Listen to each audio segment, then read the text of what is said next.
Nou, die van julle wat er nog hier in die podcast aflei nie, dit is die Pinkster. Die Pinkster, Pinkster, né? Dis vandag Pinkster. Nou, ek wonder wie van julle hou van brood, jou van brood. Toch gelijk, nee, ja, dat is weer stapel voedsel voor ons, nee. Ek was een keer, julle paar jaar terug, was ek in Suid-Korea geweest. Nou kom ek daar by die mense, ek hoor by hulle in die huis, ek kan so baie lekker praat met hulle, is nog meer geware taal en so, en hulle geef my vir ontbyt rys. Lekker rys, daar is nie baie sout by nie, hulle ken nie van sout nie, en dan het hulle so denkie, wat hulle noem, 'n waterdumpling, nou, dis so waterkluitjie, nou dit is so deegie met bietjie, amper sê lucerne, ek kan nie goed naam onthou nie, want ek kan nie af van die spinasie daar binne, en nou kry die deegie, die spinasiekie, en dan doop hulle met warm water, dan voilà, dan is geen sout op niks op, is so bleek, wat deegerig denk, spinasie, ja, so nou kry hierdie rys kosim, en dat jy hierdie spinasie contraptie daar, dan moet jy dit nou al eet ontbyt, en is nogal na tyd die vrou nou, ek het nou probeer my weg te steek, en dit is vrou lekker is nie, maar die vrou het nou gesien, dus sê sy nou vir my, maar luister, wat kan ons vir jou kry, ek verstaan nie, kom uit ander kultuur, blablabla, jy wil dat iets anders heen. Dus sê ek van, wat? Nie maar nie, ek sal dit eet en so, maar as jy dat die brood vir jy kan heen, sal dit nogal awesome wees. En toe, die volgende dag toe, dit daar brood, maar Suid-Korea, ek ken nie, hulle so bietjie Amerikaanse winkels daar so. Ja, die Amerikaanse winkels het nie ons soort brood nie, hulle het soet brood. Goed man. So nou eet ek in plaas van die waterdumpling en die rys, eet ek koek vir ontbyt. Awesome! Ja, dit was ontsettend sleg. Nou het ek drome gehad aan die nag, droom van vars gebakte brood wat ek oor het kom. Wow. So ek weet nie van julle nie, of julle het al ooit geryk het, maar hy lekker vars brood, wat die oor het kom, en die reep so in die hele huis vol.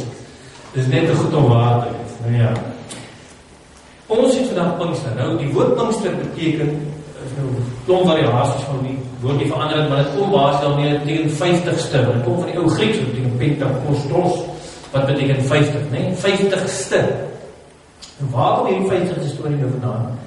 Dit is natuurlijk nou een feest wat die Jode gehad het, en dat, om dit te verstaan, dus een beetje teruggaan in tyd, na die Ou Testament. Nou in die Ou Testament, julle weet seker dan allemaal van die Pascha of die Paasmaal, nee, wat hulle gehad het. En dit waar hulle die lam geslag het, om te herdenk, dat God hulle uit Egypte en die plek van slavernij bevry, nee. Goed, so dit dan die Pascha. Maar wat er gebeur het is, God is vir die paar feeste gegee. Een is dan die Pascha, en dan vir 'n week lang was dit die feest van die ongesuurde brode. En ons vir 'n week lang niks suur deur die brood sit nie, en dan aan die einde van daai week, daai Sabbat, en dan 'n dag daarna, wat eintlik ons Sondag is, nie, was dan nou, wat hulle noem, die feest van die eersteling. En wat hulle toe gedoen het, hulle het natuurlijk nou, nie soos ons, die winkel van broodkoopie, hulle het nou geplant, het koring geplant, en as hulle nou die koring geplant het, en die eerste koringaar word ryp, dan bring hulle daai koringaar, wat nou ryp, wat reg is, bring hulle, en hulle offer het vir die Here, as offerande van die eerstelinge, want dit was nou die eerste van die hele oes. Maar die eerste koringaar, sluit eintlik die hele oes in. So ek kom hulle na die Here en sê, hierso is my hele oes, want jy het my gegee. As jy nie my dit gegee nie, dan het ek my skade in elk geval, nie? En so onthou hulle natuurlijk dat alles wat leed is van die Here af. Nou wat dan gebeur is, in Filippense 23 vertel hulle, dan het jy nou wat hulle noem 7 Sabbate. Dit is nou 7, daar het dit Saterdag nou, later. En op die volgende dag na die Sabbat, so dis die 50ste dag, dan het hulle wat die Pinksterfees. En wat hulle dan doen is, dan neem die ongesuurde brood nie, dan vat hulle nou die koringaar en hulle maal die koring en hulle bak, saam as olie, 'n lekker broodjie. Nee, 2 brode, dan bring hulle nou hierdie, en hulle gooi suurig by, nou suurig alles is nou by, suurig by, en 'n bietjie brode, en dan bring hulle dit in die Here as offerande.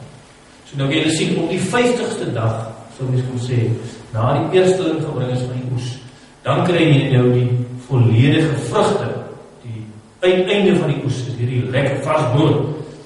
Ek ryk het nou soms soos die vars in iemand net kom, nee.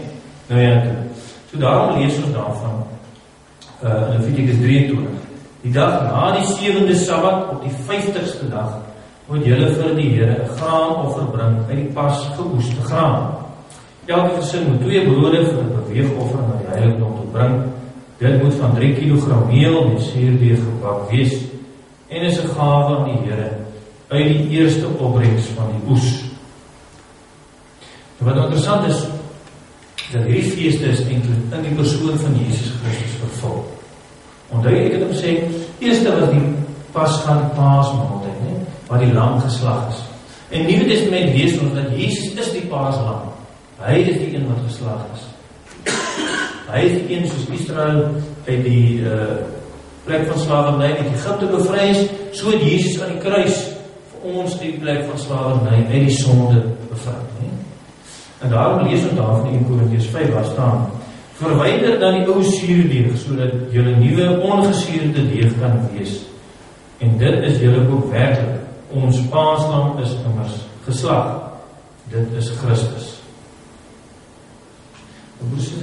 Soos ek gesê het, eerst het ons die Paaslam gehad, dit is dan nou in die Nuwe Testament vervul in Jesus wat gekruisig is. En dan, Jesus Brandon. Ja, ons praat van die Paaslam, en dis ons deel van Paaswees. Dis blink.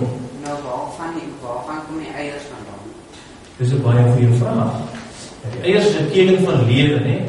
Soos wat Jesus gesterf het, dan is die eiers, is ons nou 'n teken van daar kom ons nou nuwe lewe, daar kom ons nou 'n klein kuikentjie uitkom, né? Nuwe lewe. So het Jesus uit die graf uitgekom en ons nuwe lewe. Okay? Kwaai. Goed, so het julle, ons het die Pasga daar, Jesus wat nou die Pasga maaltyd eintlik vervul het, en dan nou 7 dae later het ons die eersteling van die oes wat gegee word, né? Nou dit is ook in Jesus vervulling, dit lees ons in 1 Korintiërs 15 waar staan. Maar nou, Christus is opgewek uit die dode.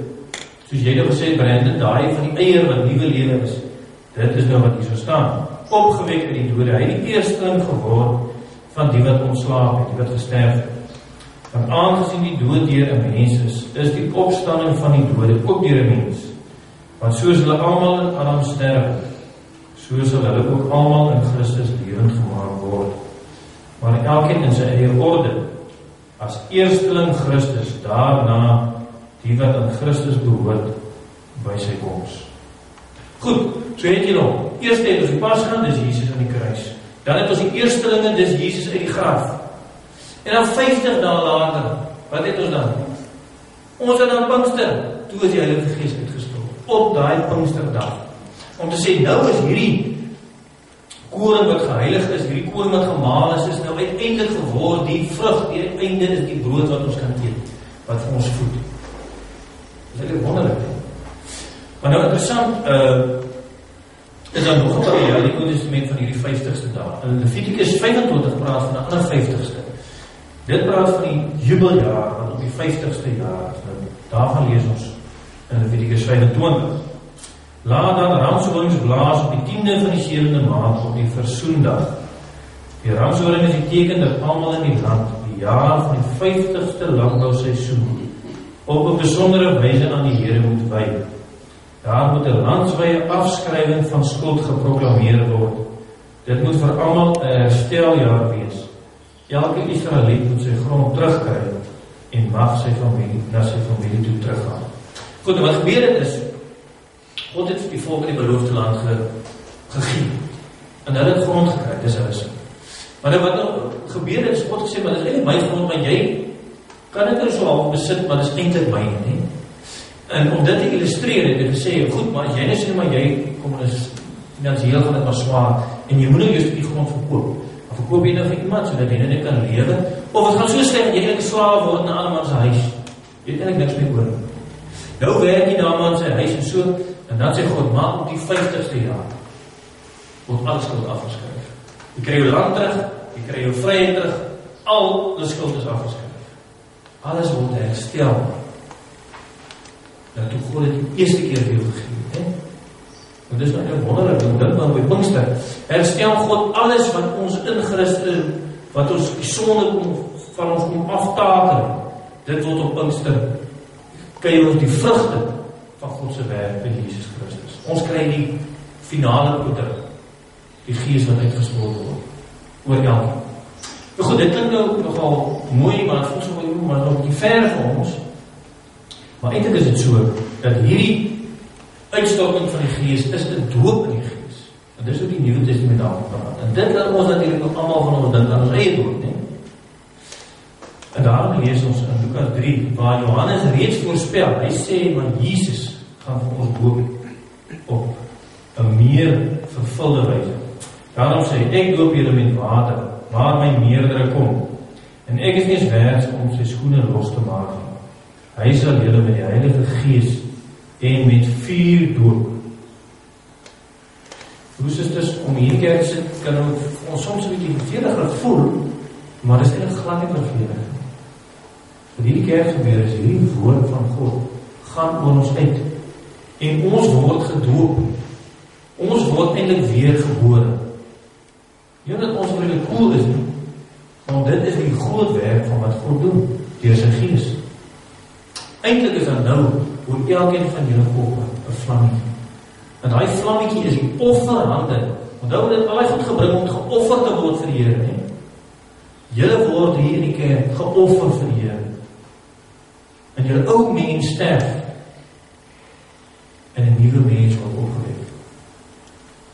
Nie omdat ons so vreeslik goed is nie, maar omdat God so magtig is deur sy Gees. Daarom is dit so dat ons word opnuut gebore, ons word nuut gemaak. En dis hoe Jesus daarvan praat in Johannes 3. As iemand nie uit water en Gees gebore word nie, kan hy nie in die koninkryk van God kom nie. Wat uit die mens gebore is mens, en wat uit die Gees gebore is Gees. Moenie verbaas wees dat ek vir jou gesê het, jy moet opnuut gebore word nie. Die wind waai waar hy wil. Jy hoor sy geluid, maar jy weet nie waar hy vandaan kom en waar hy heen gaan nie. So gebeur dit met elkeen wat uit die Gees gebore is. Ons is dus vanoggend nou, waar die Gees in hierdie stormwind, hier voel ons in ons oor, en die vuur van God is op elkeen van julle kop. En julle word opnuut gedoop in die Gees. Nie omdat julle so vreemdelik oulik of ek so vreemdelik oulik is nie, want dit is die magtige dade wat God gedoen het. En dit is wat by Pinkster gebeur het. En dit word nou aan elkeen van julle bevestig. Daarom is ons nuwe mense. Jy kan sien hierdie uitstorting van die Gees wat ons hier lees, en skielik is om aan 'n ander tafel gepraat. Ek kan ook sê dat hulle is nie meer 'n eie mens nie, hulle is nou ander mense. Hulle is nou gemaak om uit te gaan en met die ander mense te praat, né? Die hele nuwe mense, hulle erken omtrent nie eens hulle self nie.